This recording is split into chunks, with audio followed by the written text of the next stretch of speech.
පුතේ මෙන්න මේ කොමස් කියන විෂයේ පළවෙනි පාඩම් තුන තියෙනවානේ. දඟ දාලා හැඩ දාලා නේ වැඩ දාලා අපි දැන් පළවෙනි පාඩම් තුනේ ගේම ගහලා ඉවරයි. හරි.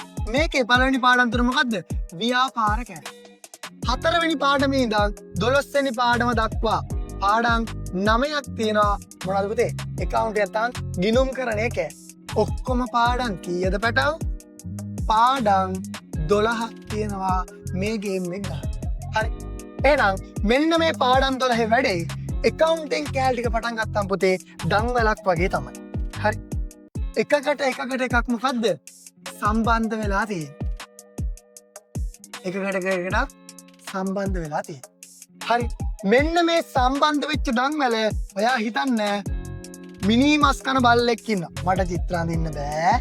මම මේ පොඩි කාලේ ඉගෙන ගත්ත දෙයක්. හරි. ඒ නිසා ඔන්න ඒ චුට්ටක් හීනියට ගේමක් ගහ ගන්න පුළුවන්. ඔයා හිතන්න මෙන්න මේ පට්ට ලොකු දන්වලින් මේ මිනි මස් කන බල්ලව බැඳලා තියෙනවා.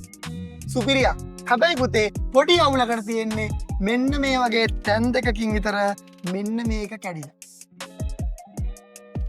දැන් මේ දන්වලෙන් මේ බල්ලව බඳින්න හොඳයිද? නෑනේ පැටව. මේ කැඩිච්ච තැනකින් කැඩලා අනිවාර්යෙන් දඩයක් කන්නම වෙනවා. හරි. පුතේ accounting කියලා කියන්නේ නැත්නම් ගිණුම්කරණය කියලා කියන්නේ ඒ වගේ දෙයක් තමයි.